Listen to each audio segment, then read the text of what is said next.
Instalasi kabel di Jakarta semakin semrawut. Kusutnya, instalasi kabel ini bahkan sudah memakan korban jiwa.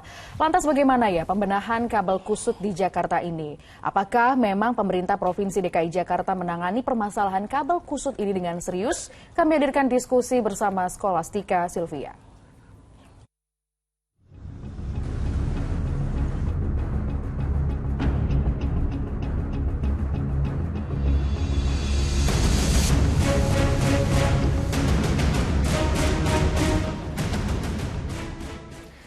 Persoalan kabel kusut dan semraut di ibu kota sebenarnya bukan masalah kemarin sore, tapi belakangan kembali jadi bahasan dan jadi sorotan setelah kabel kusut ini memakan korban jiwa.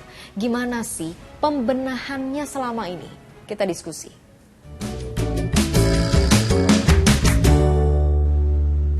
Di sini kabel, di sana kabel. Mau lihat langit?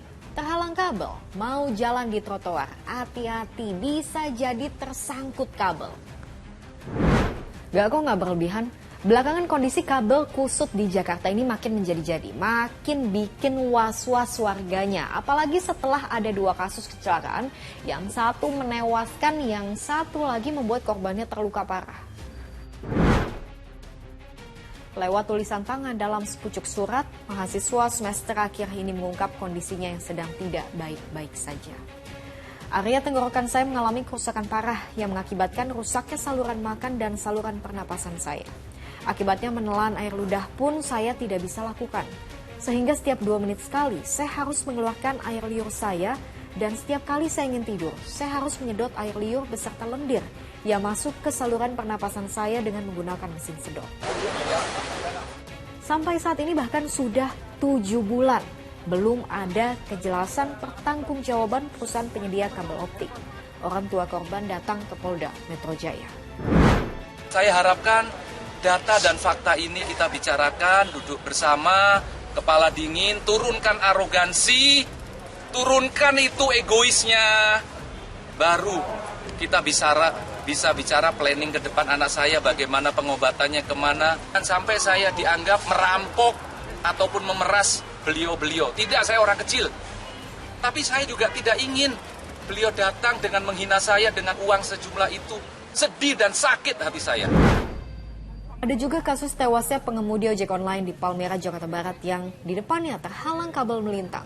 Kejadiannya Jumat malam lalu dan sampai saat ini masih diselidiki oleh pihak kepolisian. Tapi sampai saat ini polisi juga belum memeriksa pihak pengelola kabel serat optik. Itu tempat TKP karena terjadi ada sedikit kabel yang melintang, diduga untuk pengendara menghindari kabel tersebut sehingga terperosok ke kiri dan masuk ke trotoar. Setelah jadi sorotan, petugas Dinas Bina Marga menertibkan kabel fiber optik yang masih melintang di udara di kawasan Lapangan Banteng, Jakarta Pusat. Udah makan korban, baru sibuk penertiban.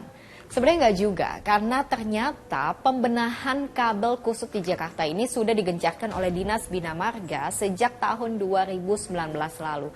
Tapi masih terbatas di area prioritas, seperti misalnya wilayah pembangunan MRT, LRT, JPO, atau jalan-jalan protokol. Nah, apalagi Jakarta akan menjadi tuan rumah sebagai lokasi penyelenggara KTT ASEAN September nanti. Nggak estetis ya kalau masih banyak kabel di sana-sini. Jadi di semua wilayah DKI Jakarta ini kami terus-menerus melakukan karena ini relokasi ya, dilakukan terdampak proyek-proyek strategis nasional, tentu dilakukan secara bertahap dan terus-menerus gitu ya.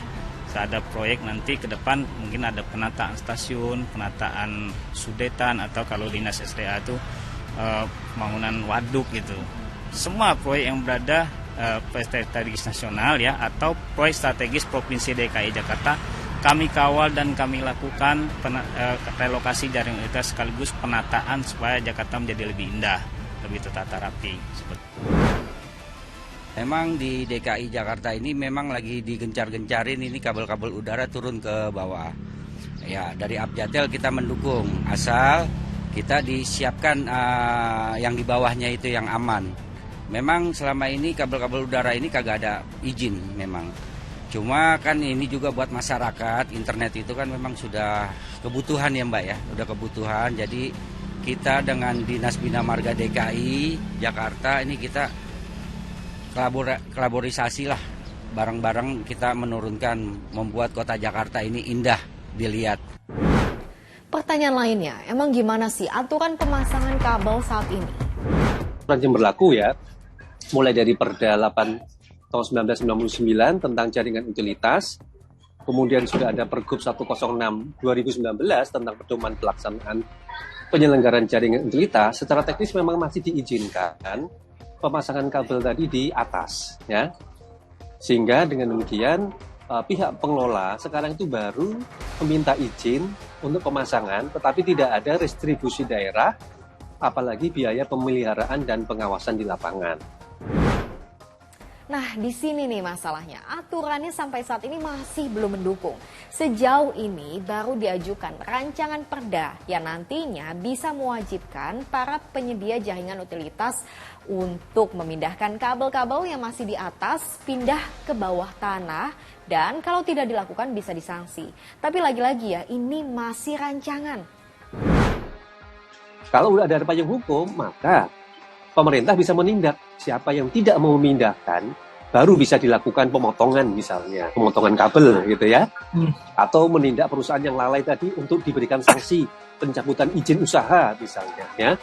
Sampai kemudian kontraktornya di blacklist misalnya kalau terjadi kelalaian tadi. Nah, ini menurut saya yang harus dilakukan, karena kalau tidak gini Mas Ben, kondisi yang sekarang bisa dikatakan tidak ada keamanan dan keselamatan bagi warga yang melintas di ruang publik.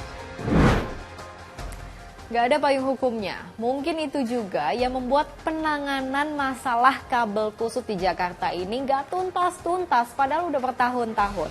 Sejauh ini baru 30% dari total 2.600 km jaringan kabel yang ditertibkan. Wah, masih PR panjang. Perlu digarisbawahi, penertiban kabel-kabel kusut ini bukan semata-mata cuma persoalan estetikanya, tapi yang jauh lebih penting dari itu adalah soal faktor keselamatannya. Pemda dan DPRD sama-sama dorong dulu bikin payung hukumnya, dan kalau udah itu bisa disanksi secara tegas. Kalau misalnya ada operator nakal, atau misalnya kalau ada kasus-kasus seperti yang kemarin yang menyebabkan korban gak saling lempar tanggung jawab. Menurut kamu gimana? Lanjut diskusi di kolom komentar.